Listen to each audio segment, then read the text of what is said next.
Welcome back, ladies and gentlemen, to Monarch Legacy of Monsters by Story Archives. I am your host, Mario Busto, alongside the other host, Zachary Newton. Welcome back. We're back with episode 3 titled Secrets and Lies, and apparently there's a difference between the two. What's the difference? Do you know? I would have to ask Lee Shaw or Dr. Mora, because apparently they like to use the same exact quote. What'd you think of episode 3, Zach?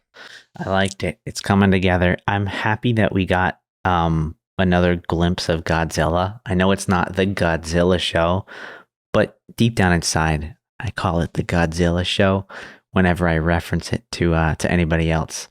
So glad to see him in here. Hope we keep getting a taste of Godzilla, or her. I can never remember.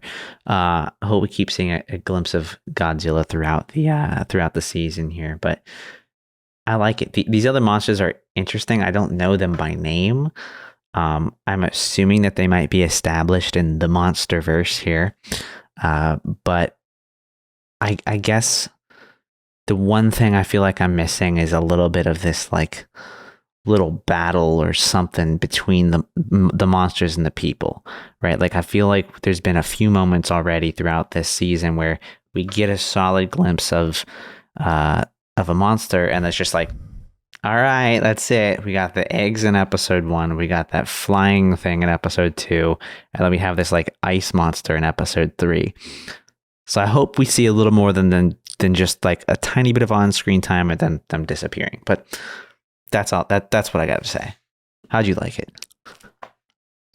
I think everything's leading up to that opening scene we see in episode 1 where they blow a hole in the bottom of the nuclear reactor, right? Kind of makes sense seeing in this episode how Godzilla feeds on nuclear waste, that these monsters would have their eggs underneath a nuclear facility, right? Well, perfect way to kind of feed your babies there, right? And then you also see Godzilla in this episode kind of just gravitate towards, I guess, the uranium decoy, right? It was kind of going towards the bait of the radioactive material.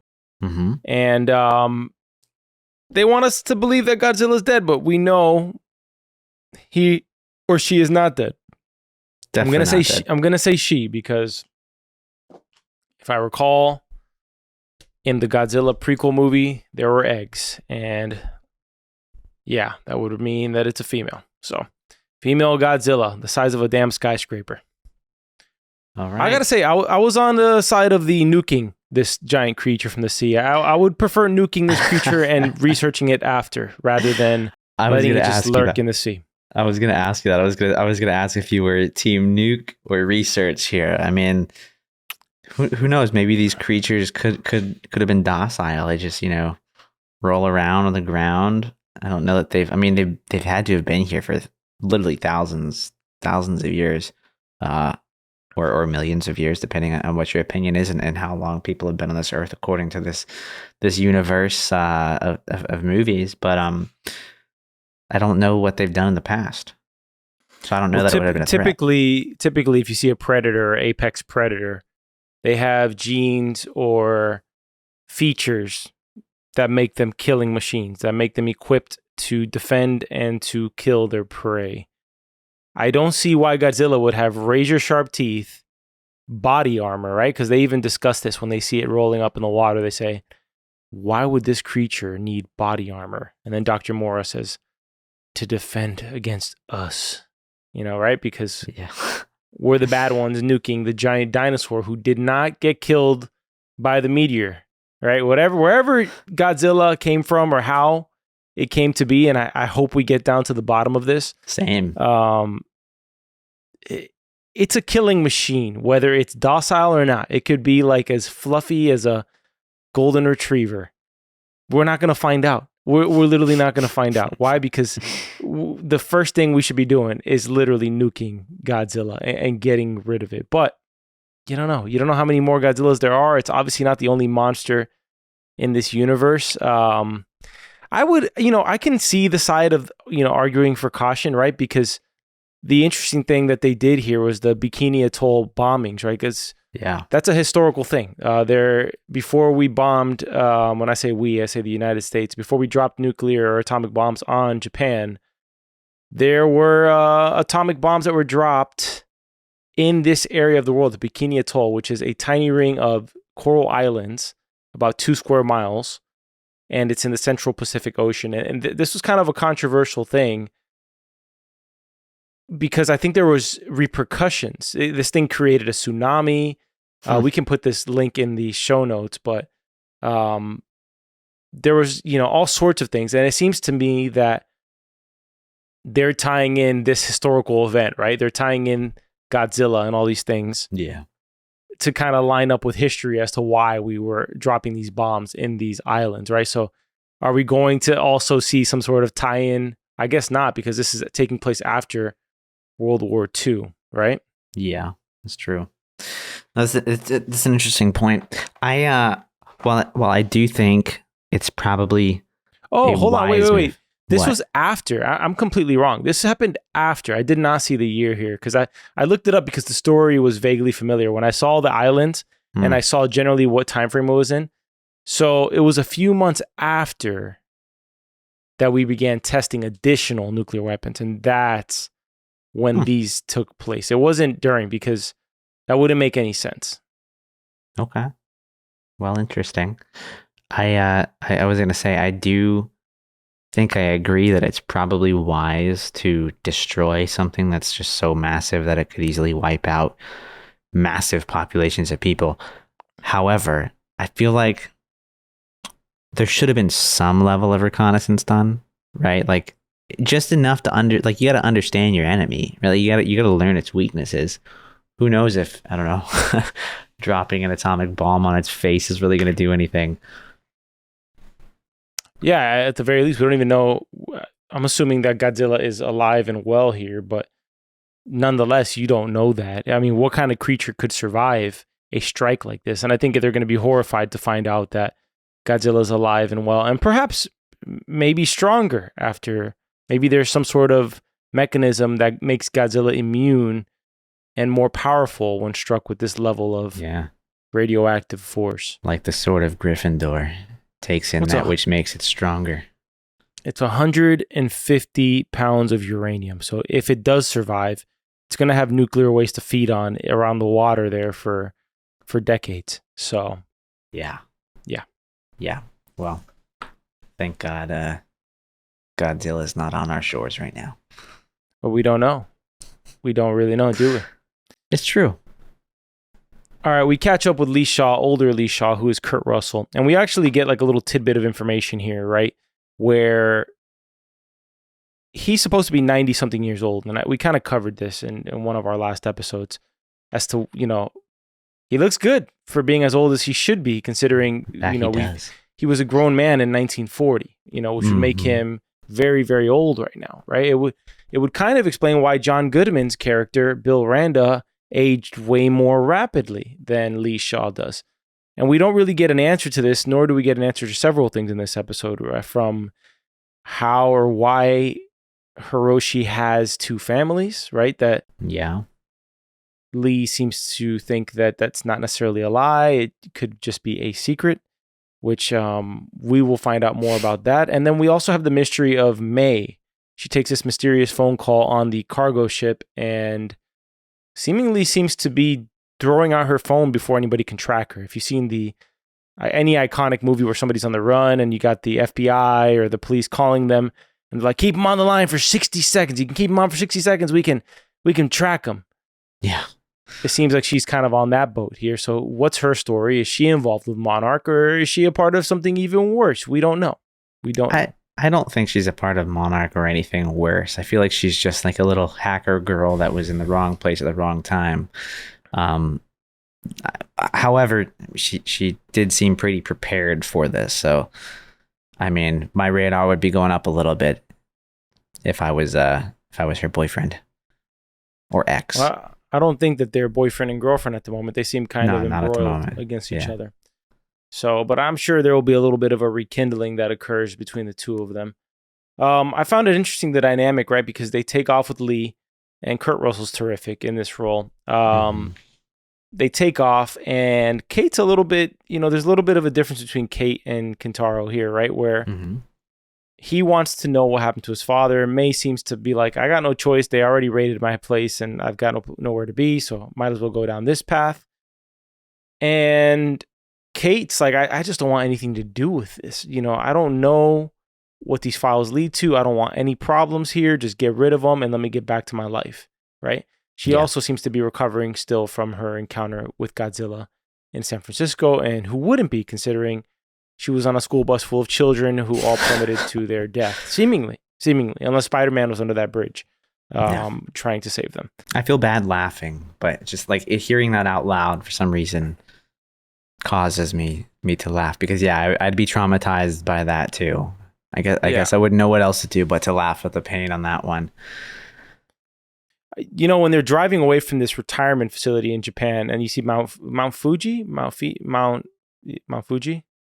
Fiji? It's a big Fiji. one. It's Mount Fuji. Fuji. I wondered if it was an actual location or whether that was something that they just, superimposed in the background, because they were like, come on, let's just make it a really epic looking locale of where he's located at, because he didn't really have bad digs, right? That was not a bad little situation that Lee Shaw had over there. Yeah, it was. It was very nice, and it was really like, I guess the protection or security was really underwhelming, to be completely honest. Like, for such a high security, high, quality asset that they have secured there. They did get out pretty easily. Like, there's just like a little door that led right to the highway. I don't know. Well, I don't think that he's like a legitimate prisoner there. I think it's kind of just like an understanding, like, hey, you don't go anywhere and we won't bother you. But who knows? If he was that much of a threat, then I would assume he'd be in prison. But it doesn't seem that Monarch has the power to be just throwing people in jail. Yeah, I don't think they do. Like, I don't know if they have, and again, haven't seen the movies. I don't know if they have any sort of like legal power, or if they're really just, I don't know, some big organization with a lot of money just holding people against their will. Yeah. I don't think we need to keep prefacing that we haven't seen the movies.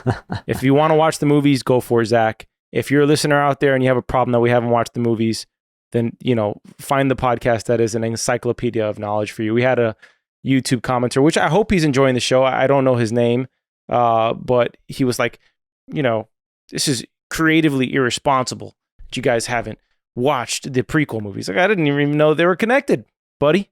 So if they are, sorry, start your podcast and talk about all the movies. But personally, I like the mysteries of finding these things out as we go, not knowing what's possible. I remember vague things from Skull Island because I saw it on TNT years ago. So I did remember certain aspects, and I'm not going to say them because I'm assuming that most of our listeners haven't watched the movies and they don't want to be spoiled about certain things that may or may not be connected, and they probably are. But nonetheless, we're not an encyclopedic knowledge of Godzilla and all these other monsters that we're seeing here. So yeah, if that's what you want, just go listen to our For All Mankind podcast and, find somebody else for Godzilla. Yeah, well, anyways, let's continue. 1954, we have continual flashbacks here. And although I'm not the timey-wimey type, as one of our listeners, Susie, so famously coined in an email recently, I like the way the flashbacks are happening in this episode. I love the way they're tying in these storylines between Dr. Mura, Billy Randa, and young Lee Shaw here, which, by the way, if you notice Kurt Russell, I don't know if it's an acting thing or just a father and son thing, but Kurt Russell has the same quirks, or vice versa. Mm-hmm. Young Lee Shaw has the same quirks as Kurt Russell does, which is funny. It's funny to see on screen and, a bit charming, right? I just imagine like if I was in a show with my dad and I was playing like the younger version of himself, that would be hilarious. But he's spearheading, right? Because you got these two scientists, Bill Randa, and you have Dr. Mora there, and he's essentially bringing in General Puckett, or Pluckett, if you want to fact check me there, Zach, on the names. I believe it's Puckett, but yeah. Yeah, if you can get me that guy's name and the creepy guy from Monarch who went on an escapade in last week's episode. I think it's Brett. General Puckett, played by Christopher Heyerdahl. Yeah, great actor. Mm-hmm. And the other guy? I am looking for him. Well, I'll keep talking while you look. Lee is spearheading getting financial backing for this science project that they're working on here, which is essentially to find out the existence of these monsters and how far this, spider web goes and how many monsters exist in this world. They're not even calling them by the names we know them by. They're calling them Titans. Or maybe Godzilla is the only one with the name of Titan, but it's kind of I really love the direction that this is not just a Godzilla and King Kong show. I love that it's just all sorts of different monsters, even from the whatever that creature is, whatever kind of bear mutation creature that is with the octopus type of mouth that can turn things into ice creature that was in Alaska. That was insane.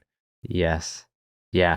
But I mean, like to my point, I really do hope that we get a little bit more of the monsters, right? Like I don't want to just see them and then they disappear. I want to see something in action. Like something's got to happen. Like give me a good chase or something at the very least. Were you talking about Tim from last episode? Were you talking about Tim from last episode? Tim, that's the guy. Tim. Yeah. Lots of Tims around here. All right, were you continuing with that thought, or you just cut off like at the end there? No, I'm saying I want a good chase. Give me something. A chase of a monster? Yeah, give me something. Like don't just flash the monster on screen. Like I appreciate the fact that there's risk in the show. People do die. How much more death do you want on this show, Zach? It's not that I want a bunch of death, but I mean, we got to have some risk. You can't just throw a bunch of faceless kids off a bridge and then not have anybody else die. But were you cheering when Toho got frozen to death in this episode? I wasn't cheering. I was like, dang it! Like I was kind of liking him. I was like, this would be a fun character to have along, on this journey. But I'm hoping the monster didn't just turn around and like dive back into the ice or something. Yeah, look, I see what you're saying, but I think that's a really slippery slope for this show to go down, which is just like, we're going to be monster hunters. Like, yeah, that's fine and dandy, but like next episode, they can't fight that, whatever that thing is. They need to be saved by somebody, whether it's Hiroshi who shows up or something or other. But if there's hundreds or thousands of these creatures, and this just turns into a monster hunter show, I don't think it's going to be something like that. I think it's going to be more of like, hey, more of the Dr. Moore approach of how can we protect these creatures, get them off of the earth, because you can't keep these creatures in populated areas. You just can't, right? But you keep them in their own zone. And I think that's what we do here, right? Because there is a general mystery of where Godzilla comes from, and although we do know a little bit about that, and I'm not going to be sharing that, and how humans haven't witnessed it, because it's ridiculous to think that in 1954 that there has been no eyewitness of a giant swimming dinosaur in the ocean. There's just absolutely no way. Yeah. I mean, and the few things that have been seen or with any of these monsters just seem to be kind of like myths, really. I mean, like, yeah, there's this fire breathing thing in the sky, right? From last episode 2. We find out that it actually is a monster. So unless these creatures have unless they're even more elevated above our own earthly creatures, like that they have a almost human-like intellect in terms of being able to survive and avoid human contact, right? Because if anyone is the apex predator, it's the human mind to be able to devise ways of getting rid of these monsters that are 10 times stronger than us, or if not more, 100 times stronger than us, right, individually. But then we have our minds to be able to create, nuclear bombs to strike at them with. So if there's any creature that they need to avoid, it's us. That's why this bear lives in the middle of Alaska, probably, right? That's why all these creatures, if the one common theme of all these creatures is that they avoid human contact. For all the Sasquatch believers out there, that's their whole thing, right? Sasquatch has to avoid human contact because that would be the biggest threat to him, right? Yeah. I know one person who's a big Sasquatch believer. That sounds like a good story. I'll leave them unnamed, but they think that the overwhelming evidence supports the existence of Sasquatch. And no, that's not me. That is not me. I'm not referring to myself mysteriously. I do not believe in such a thing, but I do have a friend who does. And yeah. Power to Think him. about it. The dragon you just mentioned, in some ship by itself. This bear in the middle of the icy mountains, right? Godzilla. I mean, I would have a running theory that the reason this whole San Francisco attack happens is because humans keep getting closer and closer to Godzilla. And so therefore he's like, all right, y'all leave me no choice here. I'm going to have to like move towards, you guys, right? Because you keep on trying to come after me. So maybe not an intentional attack, but just I got to keep moving. I got to keep moving and keep on getting away because I don't feel as safe as I once did. Who knows how long Godzilla's been around? I could see something kind of like that, but also, I wonder if this is a situation. I don't know where all of these plants are, but maybe there's like nuclear power plants that are just now a lot closer to a lot of large cities, and that might be like bait. It might be drawing them in. So there could be a little mix of both. Like, yeah, we're moving closer, we're populating the whole world, but we have these high radiation zones with nuclear power is just luring them in. If this was the world of For All Mankind, they would be doomed because they moved off of fossil fuels in the 90s. So it would just be monsters all over the place. And that's why they went to Mars. What year did Chernobyl occur? The 70s, right? Like the early 70s? Ooh. I want to say yes. I will let you know. I wonder if they're going to tie that in somehow. 86. 86? Yeah. That doesn't sound right. No, 86. The Chernobyl disaster began on April 26, 1986. Huh. And when was it uncovered? Because they hid it for a while, right? Oh, I don't know when it was uncovered. Didn't you watch the show? But I did. Yeah, but it was like a year ago. A year ago? I don't think it was like that long that they were able to cover that up. I mean, I'm sure they wanted to. Wasn't it popping up like on German radars? Like this sort of like radiation. You're the one who watched the show, Zach. You should know these things. I shouldn't have to be asking these things. Well, I didn't write down the dates, all right? All right.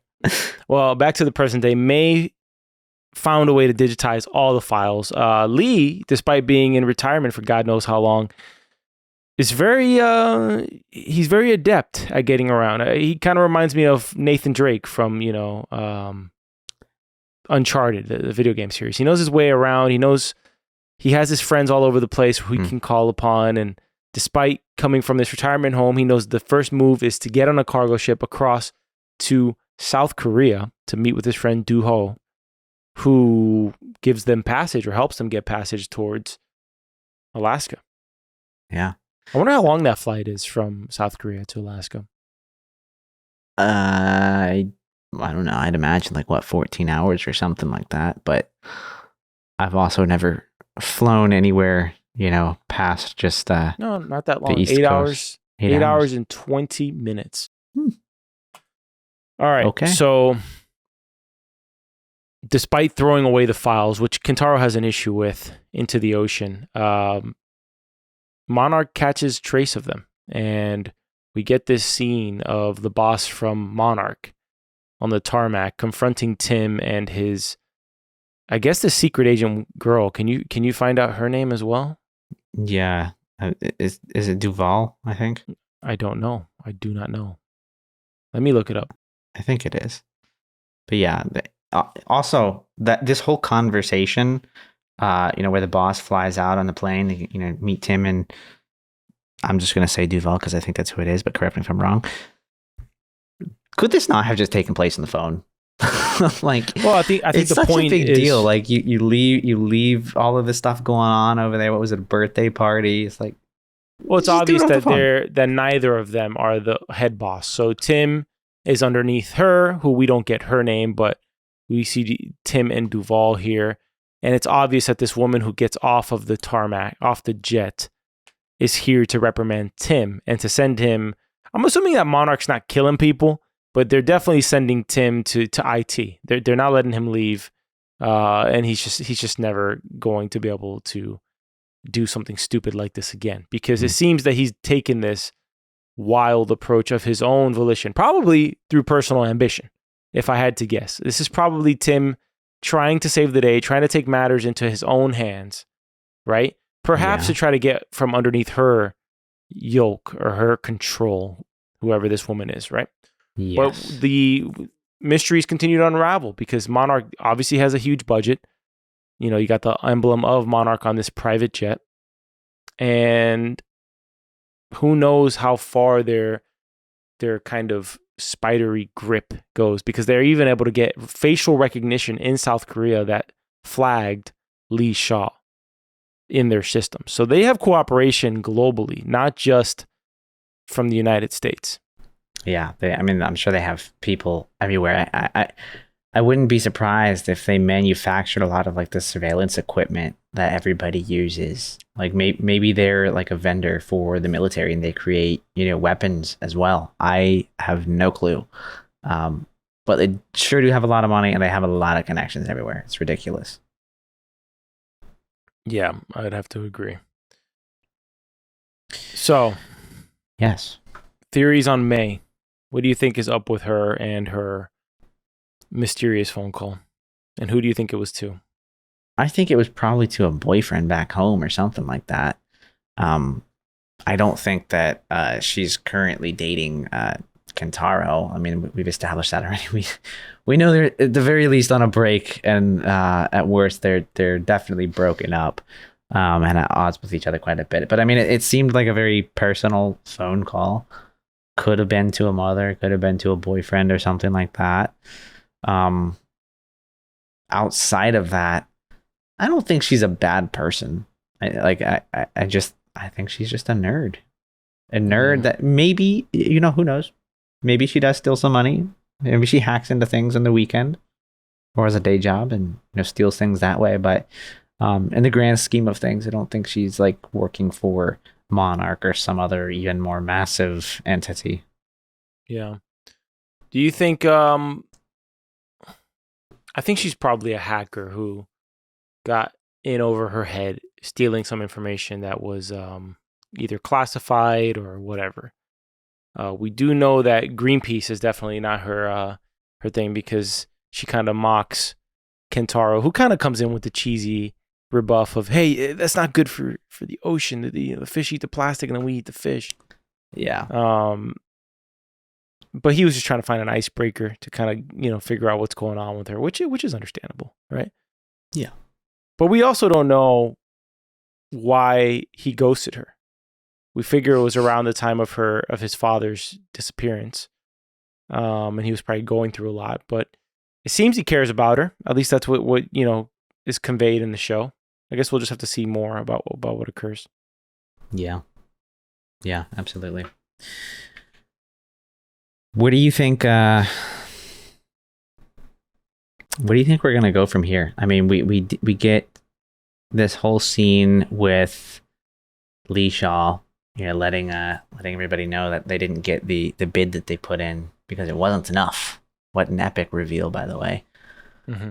What do you think we're going to do with all this money? Do you think we're going to jump straight into, I don't know, like 5-10 years in the future or something and have a massive amount of equipment? Or do you think we're still going to kind of like see everything get built from the ground up?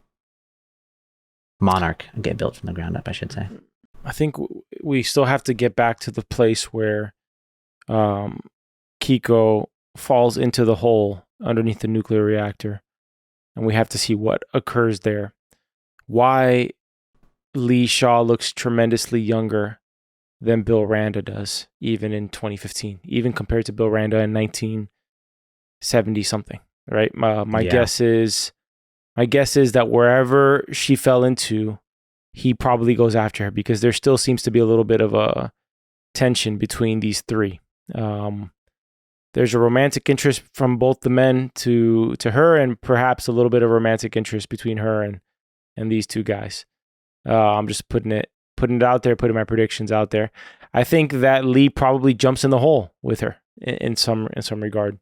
And there's this whatever is going to happen, he kind of brushes off May's comment that he's supposed to be like 92 years old, when in reality he looks like he's in his 60s, maybe like mid to late 60s tops.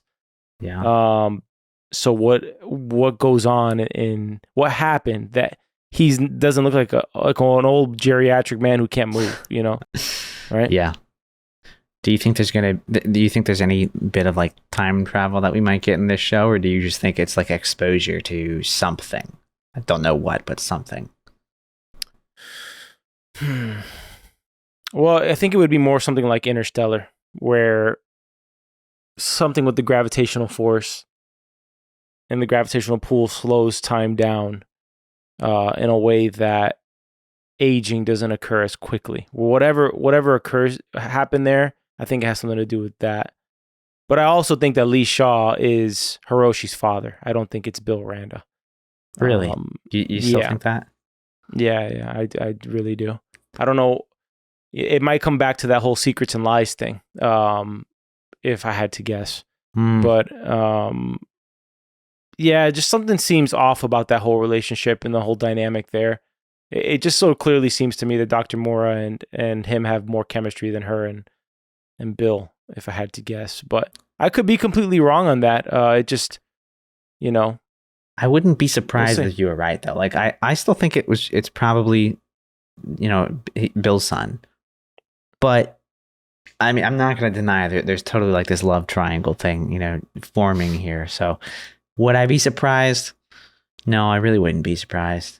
Maybe Lee turns more into a gun-toting Neanderthal. Maybe he's a bad guy, and we don't know it yet. We could find that out. We don't really know to what extent, right? May is not really trusting of him, so to speak. Mm-hmm. Perhaps Monarch wanted him to get away. We don't know all the full details, but we do know he's an OG. He's an original founder of Monarch, but we don't know what his motivations are.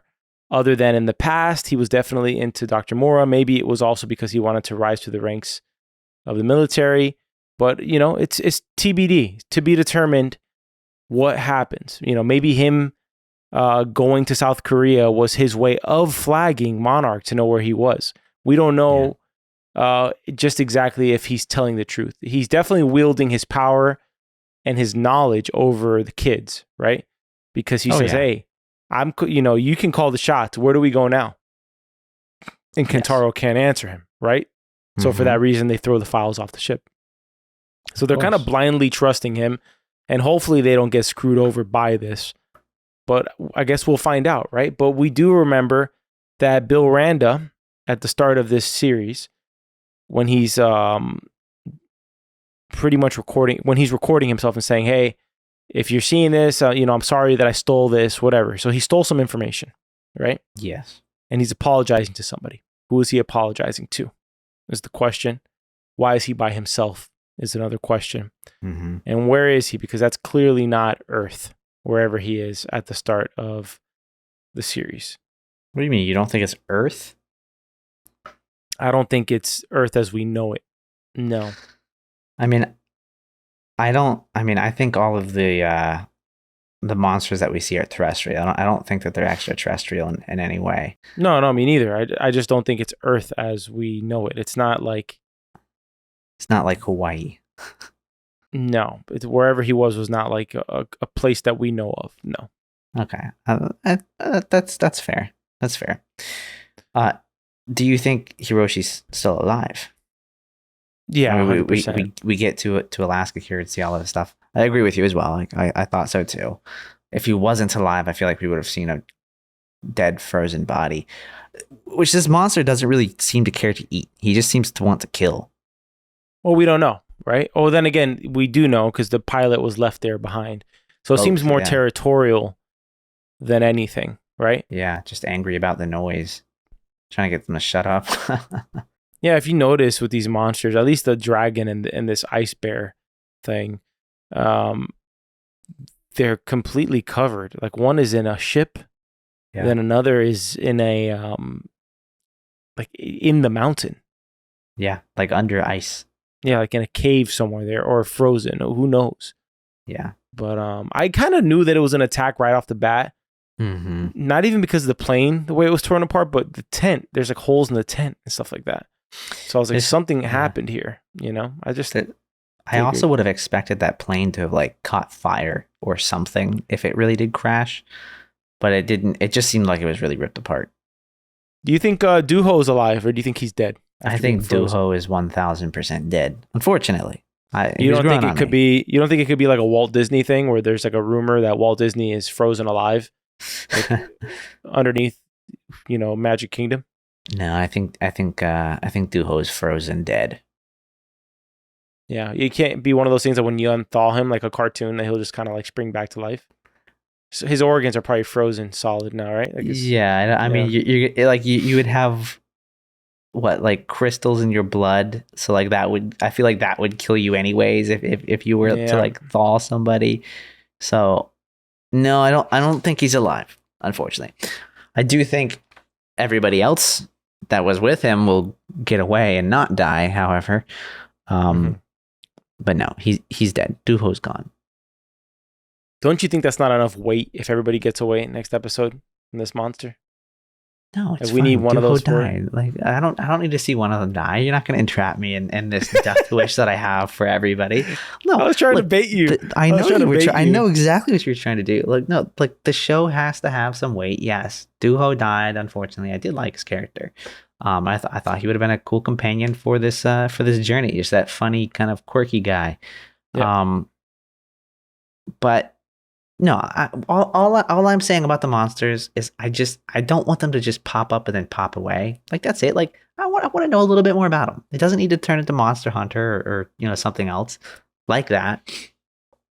I just don't want them to appear and disappear and just be like this little, I don't know, sneak peek that you get everywhere. I want a little bit of a story. I want to know a little bit about what they care about. Well, maybe we'll get that a little bit later. Like it's possible. Like maybe we'll learn more about the origin of these monsters and what they care about, what they're really here for, as we see all of these flashbacks. Yeah, I mean, I think you're probably going to get your chance next episode because this one ends with that monster rearing its head at the four of them on top of this mountain. Yeah, and interesting, by the way, this creature that it has like these frost tentacles that can freeze things. I mean, I'm assuming we're going to see even more powers like this from all these other creatures that exist in this universe. Yeah, it'd be pretty epic to see some of these monsters fight and run into each other. I wonder how many there are. I don't think there's going to be like we ever define that number, but I think there will be like the same way on Earth where there's different levels of these creatures and which ones are the most fearsome killers.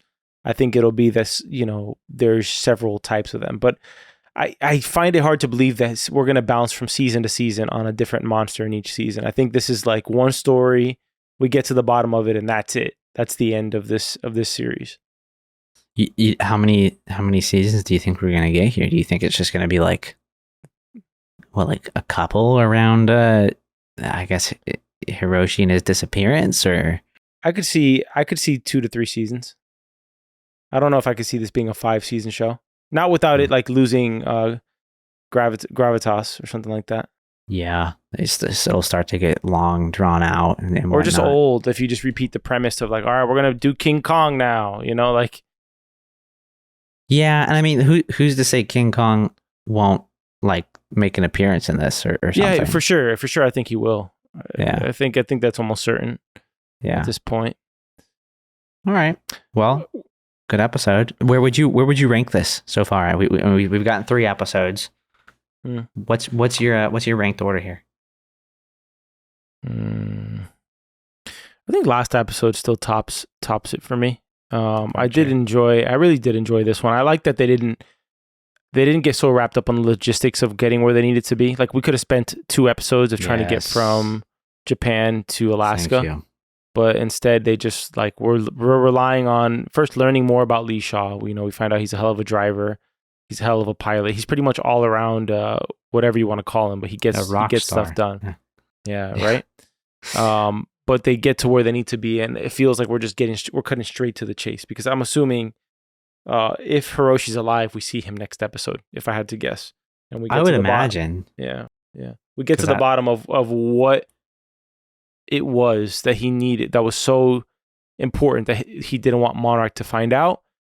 And Monarch is still going to be on their tail, right? Because I was assuming next episode they'll go to South Korea and they'll find out that they got a plane and went to Alaska. So they will catch up with them as well, Yeah. I I imagine that we're gonna end up seeing Hiroshi dead or alive next episode. I hope alive. I think alive. But I can't see us sticking around in Alaska too much longer. And also, I don't know where this guy would have gone on his own with no plane and not being caught somewhere. Like, I feel like he's probably fairly close by. Because I would also imagine, right, like if he's got this little tent thing set up, I'm sure there's some gusty winds. Like, I would imagine a lot of this stuff would have been blown around and just like destroyed if he was like actually completely gone and wasn't kind of sitting there every now and then keeping it together, you know? Yeah, unless he was more prepared than we see. But I'm assuming they catch a lead from something he left behind, and they find out their next move of where to go from here. Right? Okay. We assume that he is nearby, though, for sure. Yeah, somewhere. Would you like to get into a couple categories here? Yeah, but before we do, I think like as we go forward in this series, the key thing is going to find out what went wrong with Monarch and the three characters. You know, we know Dr. Mora seemingly fell to her death or into some mystery, and we have this mystery of Lee Shaw's age that needs to get solved or answered. Mm-hmm. And then the whereabouts and what happened to Bill Randa, whether he died wherever he was and what happened to him.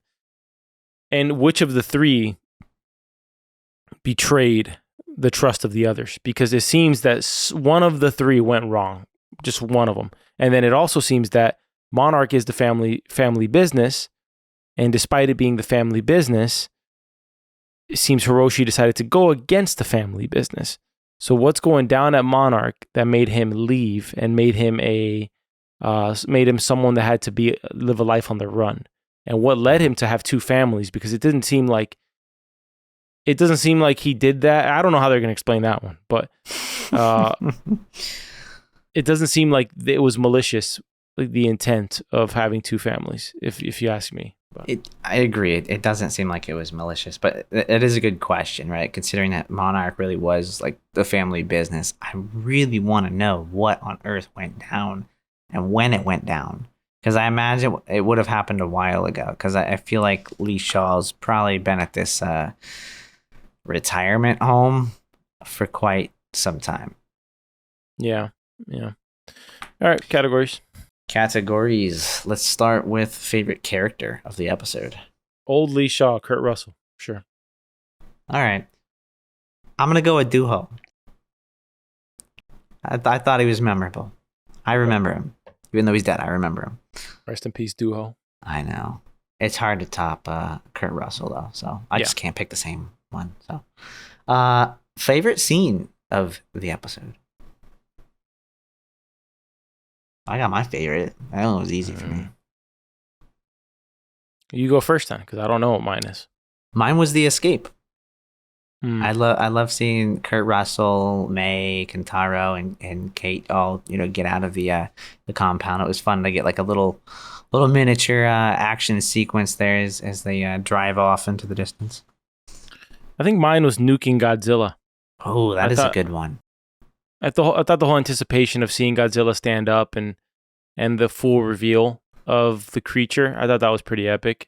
And seeing just more and more about the beginnings of Monarch and that organization. Yeah. Any lines that stood out to you in this episode? I've got like two. I have, in regards to Monarch being the family business, Kate says, "It's not our family business, it's the family curse." And then I actually have three lines. I have Toho, who says, "You don't appreciate life until you're afraid to lose it." And then my third one is, "A lie and a secret are two different things." Those are my three. Those are much better than mine. Mine was I really liked the little conversation between Lee Shaw and Bill and everybody there when he was like, they turned down the budget. They said you didn't ask for enough. Yeah, you like the reveal of the I did, of him kind of saying, "I told you guys I could get us funding." Yeah, I did. I thought it was funny. I mean, I'd imagine they're gonna get a ton of money. But I don't think this is something the government is gonna like want to let go. I feel like they're gonna want to have control and like eyes and ears and everything and know everything that's going on. I don't know. Maybe that is the origin of Monarch. Maybe Monarch really is like a secret government agency, like I don't know, like the CIA or something. I'll say this: I think Bill Randa ends up being the nefarious of the three. When he got to the island, he seemed like somebody who wanted to be like on the front page of National Geographic or Time magazine. He seems like somebody who wants to leave a mark. And even when they go to fire off the nuke, if you notice, he doesn't really move. He doesn't really take an action. He's not vocal to try to stop it. The only two who try to stop it is Lee, even though Dr. Moore was mad at him, right? Yeah. For saying that he shouldn't have stopped her. But he does go to the general to try to get the general to not do this. And Dr. Moore, while Bill is there just recording it with his camera and just letting it happen. So It makes you wonder what side of the equation he's on. And I'm interested to see how that kind of pans out. His appearance in the last episode 2, it was kind of suspicious, like just popping out of the woods. So you might not be wrong. There might be something to that.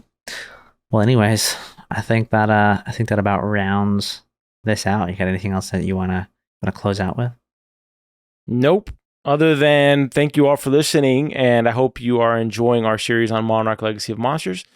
I also hope that you are listening to our coverage of For All Mankind, as well as my coverage of Hard Knocks, the Miami Dolphins season that I'm going through every Tuesday as it stands right now, as we watch this historic Miami Dolphins run. I'm going to be recording that tomorrow night, and we're going to be doing and catching up on our For All Mankind coverage on the previous episode later this week. Hopefully Wednesday, you will have it up and ready to listen. And then we're back on track this week because we took a bit of time with the holidays to take some time off. So we hope you all did the same, are enjoying it, and you're back on track. Hope you got some holiday shopping done. I did for Christmas today, which I'm never ahead of time with Christmas shopping, but I was able to get some done for my loved ones today. And stay safe out there. Enjoy the last leg of the year. Enjoy it. Have lots of treats. And we will see you on the next episode of Story Archives. Love it. And I don't know what it is. I don't know if it's your episodes on Hard Knocks or just the fact that the Dolphins don't suck this year. But I have got a few games myself, so I'm kind of interested in seeing where this goes. I watched the game. What was it, on Friday or Sunday? Yeah. So, Welcome to Dolphin fandom. It's been, my entire life they haven't been good, so I probably just dated myself a little bit, but whatever. Anyways, thank you for listening to this episode of Monarch Legacy of Monsters by Story Archives. You can find this podcast anywhere you find podcasts, Apple and Spotify podcasts primarily. You can visit us on YouTube at Soapbox Podcast Network. You can visit our website at soapbox.house. Email us at contact@soapbox.house. And we do have a link in the description below to sign up for our quarterly newsletter. All right. Are you going to cap it? I don't know what I want to say. What's the sign off here? What's the quip? I'll leave it to you, bud. Secrets and lies. There's no difference. That's our sign off? No, I have no idea what our sign off is going to be. All right, we're going to work on it for this week. We have an official sign off. All right, have a good one, y'all. Thanks for tuning in. Peace.